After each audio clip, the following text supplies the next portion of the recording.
Los métodos de edición y revisión tradicionales, y rebobino, regreso un poco al principio, no cumplían esos preceptos fundamentales de la ciencia tal como los enunciaba Pierre Bourdieu.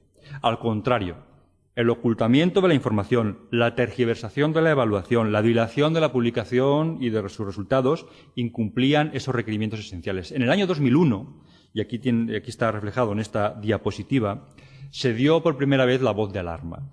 Fue Steve Lawrence, en la revista Nature, quien dijo: los resultados son espectaculares, tal como refleja la curva de crecimiento exponencial del Open Access. Existe una clara correlación entre el número de veces en que un artículo es citado y la probabilidad de que ese artículo esté disponible online. Los artículos más citados y los artículos más recientes están con una probabilidad muy significativa online. Y esta es otra diapositiva que refrendaba precisamente este crecimiento.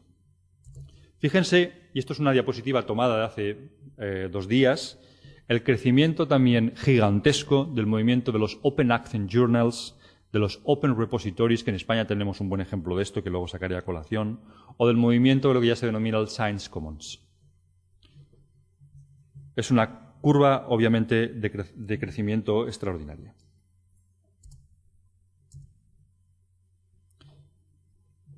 Todo esto podría parecerles mera palabrería si no fuera, claro, porque todas estas iniciativas están respaldadas por las grandes universidades del mundo.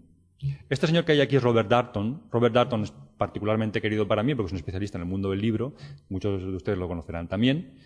Pero es que además es el director de la biblioteca de Harvard y es el principal impulsor del movimiento del Open Access en Estados Unidos. Pueden encontrar muchos artículos suyos de divulgación general en el New York Review Books, en el que habla precisamente del Open Access como una iniciativa de una nueva ilustración, ¿no? De un nuevo afloramiento del movimiento de la ilustración. Bueno, pues por tanto, como os digo, las grandes universidades han optado hace ya tiempo por fijar su conocimiento en la red y por ofrecerlo en abierto. En el fondo, lo que está ocurriendo, y esto es una cuestión fundamental que venía discutiendo con Francisco antes en el autobús, es que la red nos está obligando a los editores y a las universidades en general a repensarnos, porque de lo que se trata ahora, precisamente, es de poseer una política de comunicación científica única y clara. Y eso pasa porque todas las acciones que se emprenden en la web sean coherentes. Y eso está llevando, y es una parte de la conclusión de la conferencia de esta mañana, es que muchos servicios de bibliotecas, de publicaciones y de otra naturaleza de comunicación están convergiendo en muchos lugares. Esto que ven aquí es el ALDOAG, el directorio del Open Access. Les pongo unos cuantos ejemplos y ustedes conocerán muchísimos más. No pretendo ser sistemático en los ejemplos que estoy trayendo. El Meet Open Courseware, que ha creado un precedente extraordinario en la web, donde gran parte de sus contenidos docentes están abiertos y se pueden consultar. No toda su oferta docente, pero sí una parte relevante. O, por supuesto, el ejemplo para mí más querido, que es el de la Public Library of Science, que supone un revulsivo extraordinario en el mundo de la edición científica en el mundo. Bueno, aquí están las Mid Libraries. O el OpenLearn, este último de la Open University en el Reino Unido, que sigue los mismos parámetros que el Open Courseware del MIT de Estados Unidos. Bien. Hace poco tuve la suerte de estar en Perú dando unas clases y allí empowerment le llamaban empoderamiento. Lo han traducido literalmente, aunque a mí me suena un poco extraño, ¿no? Pero este empoderamiento, como dicen en Iberoamérica, ¿no? Este otorgamiento de poderes a la comunidad científica, que es las herramientas que la web nos proporciona, hacen que surjan iniciativas que yo calificaría de absolutamente insubordinadas.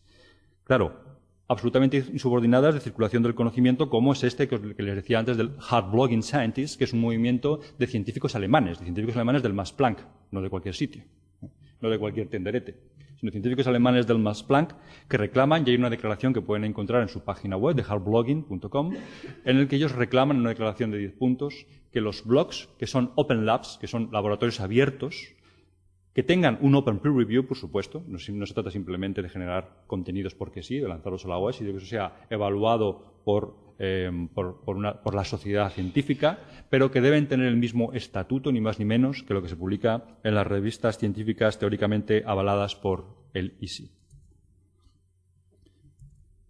Technorati, que saben que es la herramienta más poderosa para cuantificar lo que está sucediendo en la blogosfera, que así se llama, acaba de publicar el informe del 2009, y en ese informe del 2009 lo que hace es ratificar que los internautas piensan que el mundo académico, como ven en esta diapositiva, que el mundo académico será una de las áreas más influenciadas en los próximos años por el auge de las plataformas de difusión libre del conocimiento. Y aunque yo veo, bueno, aquí lo veo mejor, como ven en la parte de academics, por supuesto en politics, technology y business está claro, pero en la parte de academics y de science son dos de las áreas en donde sufrirá una transformación más importante.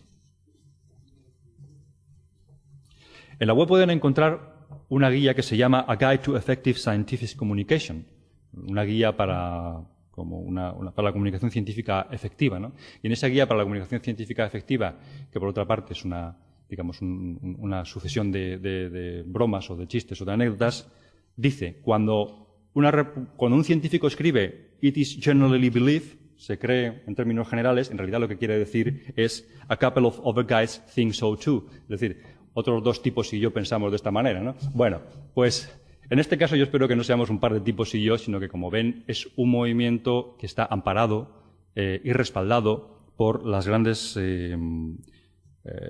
universidades del mundo, ¿no? La cadena de valor tradicional de la edición varía inevitablemente.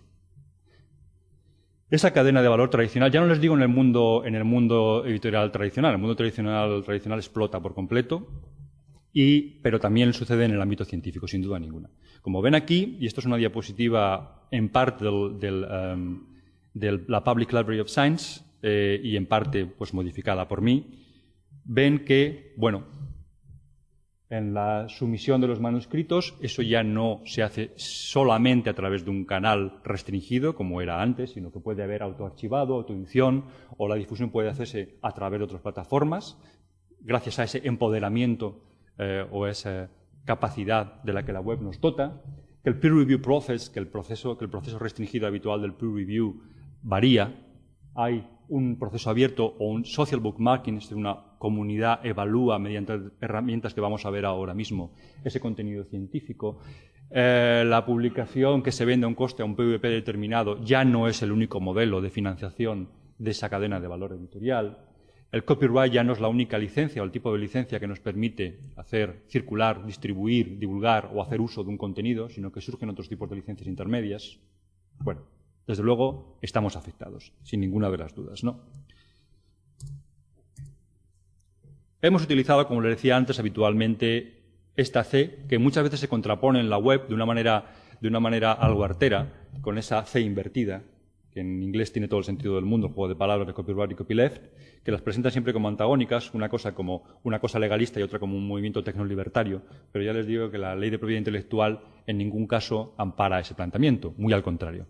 La ley de propiedad intelectual ampara las dos posturas porque el autor es propietario soberano del contenido de lo que hace. Saben que en realidad las licencias Creative Commons lo que establece es entre el copyright estricto y el copyleft estricto, entre esas dos posibilidades que la ley de propiedad intelectual ampara, una gradación de la disponibilidad de los contenidos que el autor decide, ni más ni menos. Vean ustedes aquí que cuando ven una licencia CC, normalmente en el pie de esa licencia aparece Some Rights Reserved, que son algunos derechos reservados. ¿Cuáles son los derechos que el autor se reserva? Diversos. Y eso es lo que nos permite la licencia Creative Commons, digamos, graduar la disponibilidad del contenido que nosotros creamos.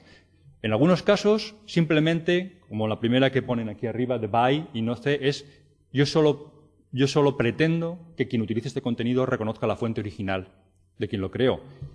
Sin embargo,